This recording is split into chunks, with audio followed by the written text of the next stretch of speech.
Welcome back inside Brunch at 107.7. Let's take time and say thank you to the folks at Shea Leone. Every morning, they supply, every Sunday morning, they provide us with brunch. They are the official brunch sponsors, and it is always scrumptious at the very least. Very enjoyable, and we thank you so much for providing breakfast and lunch you can have at Shea Leone.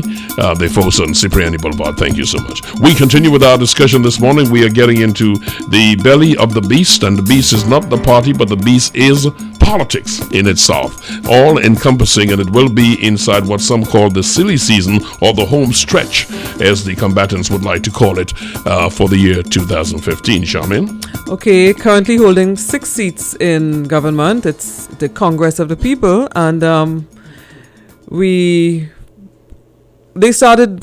party has started to mobilize again and is heading towards the 2015 election campaign, with the mandate from the UNC that its partner in government saying that UNC saying we're going to contest all 41 constituencies, putting it out to the COP that they should.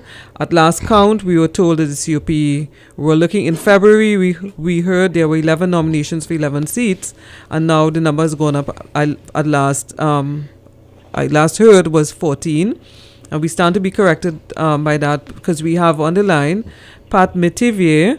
She is the Public Relations Officer of the Congress of the People, and Pat is in the unenviable position of being the caretaker representative for the Dabadi Omera seat, which remained without an MP after Anil Roberts resigned. Good morning, Pat.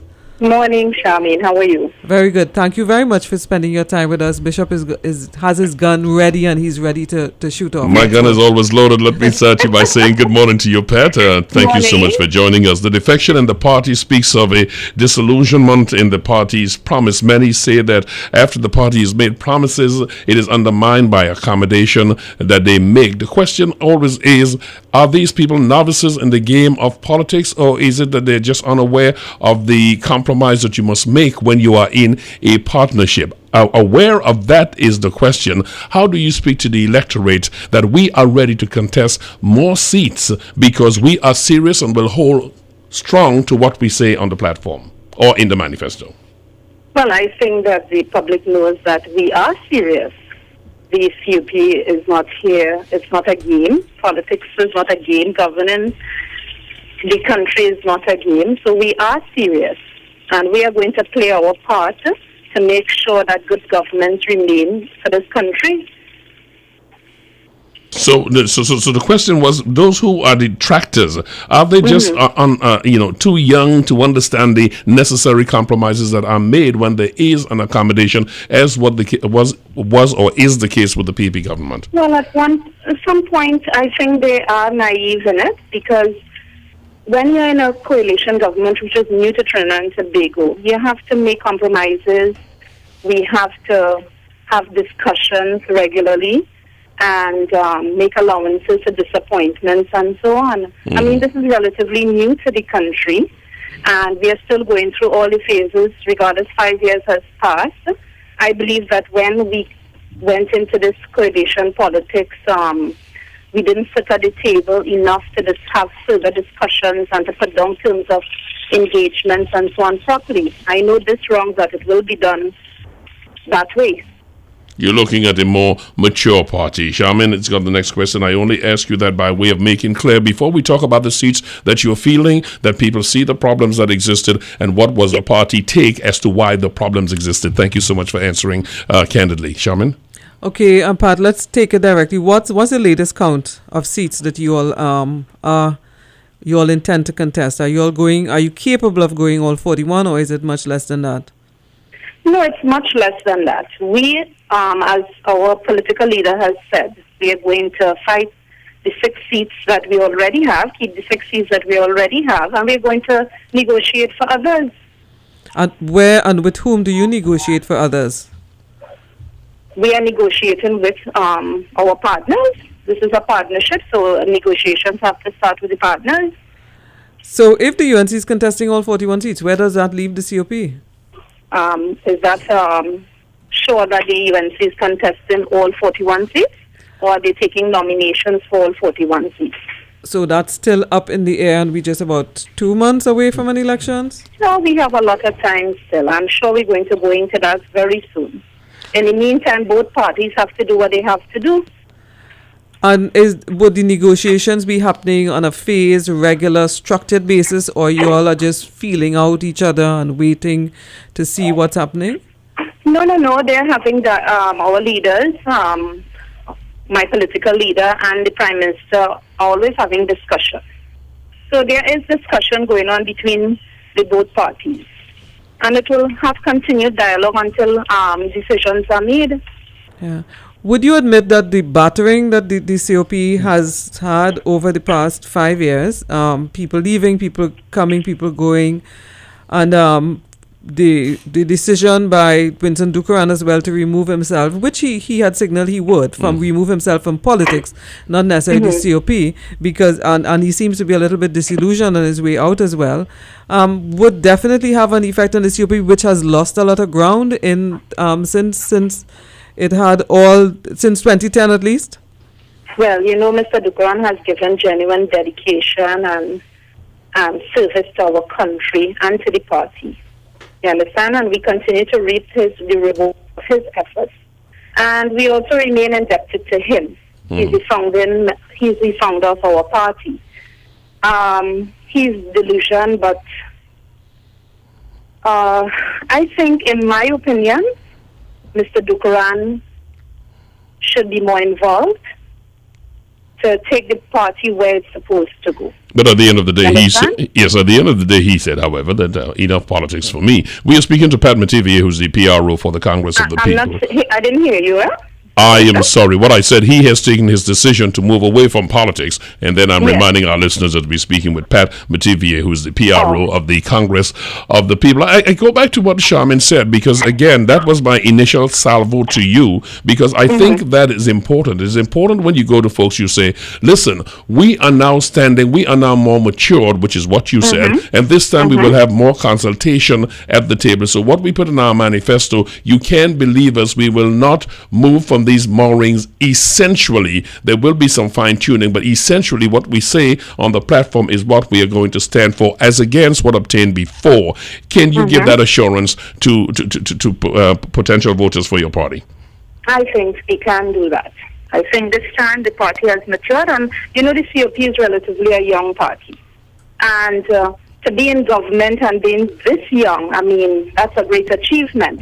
And I think this round we are more mature, as you mentioned, and we can give that guarantee going into the next election. I am disquieted, sorry, Sharmain, just briefly, just on the question of the Alliance of Independence, because, I mean, I would have thought that these are some of the foundation people, and they would have tried to work from within, yet it seemed as though they believed the mechanism to do that was not there.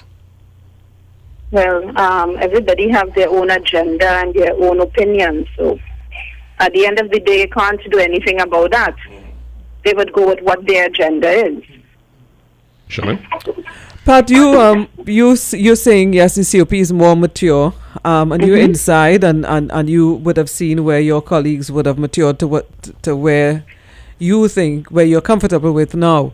But you're also working on the ground in Dabadi Omera, and we know a lot of projects would have been started by Anil Roberts and stuff.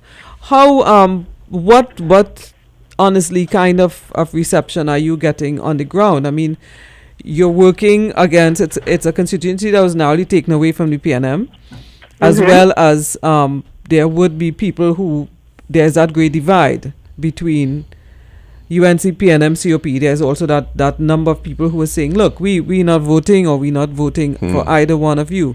What honestly has it been like on the ground since Anil left and you've been working? Well, the feedback on the ground is many have expressed satisfaction with delivery of projects, many of which have solved long outstanding problems, particularly drainage, some of which have been neglected by poor man's workmanship, right? There are concerns about national issues and so on. But without wanting to, the feedback on the ground, to where I am concerned, and my support staff, is that I am perceived to be a hard worker who gets the job done, and I'm a very good listener. What does that? Many express that Mr. Roberts delivered, on many, many projects to the communities as well, and assisted many individuals. Okay, but then come on, Pat. Being a good listener and a hard worker does not. It is what we want, yeah, out of everybody. But then when someone like you gets at the level of government, there are people who would feel that they were not satisfied with the level of representation, as well as the people who would vote for the COP and hope that they would have a bigger impact on the partnership. You know, in terms of bringing more leverage, more balance to what has what's been going on in the partnership, which is perceived as kind of like yes, the UNC is the majority, but it seems to be, you know, swamping the COP. Well, as I said before, Sharmain, this time, I mean, the party has matured, and we are going to we are having more dialogue with our partners, and going into the election, you know, things will be more different. Our terms of engagement and so on will be there, you know, so that they can rest assured that is going to be taken care of. Go ahead. Many feel that the question of accountability is one of the major areas that they hope that the COP and other groups that got together for this PP would be instrumental in having happen. Would you say that, I mean, the general feeling on the ground is that crime, corruption, and healthcare are their priorities? Many of the parties seem to be saying they hear it, but doing nothing about it. The COP, are they happy with the level of accountability that has been going on in the government? And are they pushing from the inside, if they are unhappy with it, to make changes to this? But the COP has always stood for good governance, and we have always stood on the grounds when things of national issues come about. I mean, for instance, with the Jack Warner issue, we were saying we stood our ground before that, right? So I would think that people would understand that the COP has been standing their grounds to continue good governance, and we do speak up. Even though we are in a coalition government, our political leader, the Congress of the People, stands up always for good governance. Well, okay, well, you kind of more or less shut us up there in a lot of ways, because but then, and I could always come back to you again, and yes, you stand up for good governance, and then there's this widespread view that there is not good governance. I mean, how do you rationalize that? Well, everybody has their opinion of what is good governance, Sharmain. But what will happen, and what happens is people always have their own opinions. You could build 1,000 fields, you could build 1 million houses, and people will never be satisfied. You cannot satisfy everyone. You just have to continue standing up for what you believe in. At the end of the day, Pat, a number of, even the PNM said the same thing. You know, you can't please everybody. But if there is this preponderance of allegation, and there's this general feeling that there is, in fact, poor accountability in state enterprises, and they say the COP is part of the PP, we want to hear them, where they stand on these issues, and we have not heard them. You were saying that on all these areas where it is proven to be a problem, not just allegations, that there is a lack of accountability. You're saying that the party has stood up in the past. Am I correct? Yes, we have stood up. We have stood up. Every issue, I know my political leader stands up on behalf of the Congress of the People. He has stood up. Crime, corruption, and healthcare, the priorities. If you would give us some of the 3 good reasons for those who are listening to say, all right, I want to come back and listen to the COP. I want to take another chance with the COP. Give 3 priorities, national priorities of your political party, so folks can understand what you deem at the top of the list. Well, we have the AXI tax. When we started off, we came up with the AXI tax. We still stand on that. We still stand on good governance for the country, where better health care. We took up the program with the schools, the computers for each child, and, you know, community building. It is said that only about 25 of those computers are working, but that's a whole different revolution by itself. That's really unfortunate. We are talking to Pat Metivier, PRO of the Congress of the People, Sharmain. But we, at your last news conference or at last meeting, we heard that you all are trying to get, how are you all going about getting campaign finance? Because it would seem that your party would not attract that amount of money as previously it could have, but now that the money will be pumped either PNM, UNC, and there are some other independent elements. Mm-hmm. Where are you all going to be? How are you all surviving? Because you're thinking so far that I think the last count we would have been 14 seats or possibly more to contest. How are you all going to do this? Well, Sharmain, we are going to do what everybody else is doing. We're going to raise funds. We are having a dinner next week Friday. So that is one of our fundraisers. We're going to just ask for people to assist us by making donations and so on. Would it be wrong to assume that the UNC, if you all, for example, are the agreement has been reached, for example, that you're contesting a seat for the partnership, UNC being the stronger partner, the one that is attracting all the money? I mean, could we reach in a situation where the UNC will be funding some of the COP's campaigning in a particular seat? It could come to that. Well, I am not involved in the dialogue with our partners. We'll have to have that discussion with Mr. Ramadan on what how those discussions will go. As always, but I'm sure that our partners will assist us in some way if there's a coalition partnership. And if they see that we are in need of some assistance, I'm sure they will. As always, Sharmain makes a very good point, and I want to go back to one of those that she made, the area of campaign finance reform. Where does the COP stand with, as it relates to following the money? Because it is one of the areas that leaves a very bad taste in the mouths of voters. The whole issue of the big contributors get the seat at the table, and they get all the contracts and all the fruits of all the spoils, as it were. Where does the COP stand on campaign finance reform, and what is proposed to follow the money to make sure the elections are not, in fact, bought? Well, the COP started this campaign finance reform. And once proper procedures and policies are put in place, it will be easy to monitor. Give us an example, please, when you say proper procedures and policies, for instance. Well, when you have campaign finance reform and you put proper recording and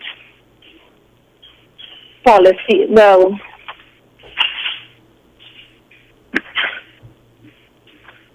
when we, put proper policies, when things are done. Pat, you're multitasking. Come yes. on, talk with us. Cooking and speaking with you at the same time. Yeah, exactly. Yes, we can hear you, stuff. yes. Yeah, I can hear that. Come on. I'm like, chicken is burning. Are we interfering with the pot now? That is a very serious matter. Well, I have to cook for my family too. I've been giving free service to the community. And I do understand to the party, so I have to prepare lunch for my family too. And I do understand that, but I know, because you're right, your party did advocate that, and I know it is one of the areas we did advocate. That's one of the areas that we did advocate, and it is going to happen. And this will be an avenue for all parties to follow, because everything must be accountable at the end of the day, right? So we must have accountability. That is what we believe, Sharmain. Well, can we leave you now to continue to see about your family? And thank you very much. Very important job of cooking. They're going to eat some burnt chicken today. And we'll take the blame. That's okay. At least we hope we would have enlightened our callers at least with what's happening with the Congress of the People at this stage on the way towards election 2015, September 7th. Yes. Sharmain, well, Sharmain said she will take the blame for the burnt food, not me. Oh, okay. I was hoping she was going to ask for some. No. No, I think after you said burnt, you changed the appetite. Thank you so much. You have a wonderful day. And there you have it, listeners. A perfect Sunday morning interview, isn't it? Brunch at 107.7.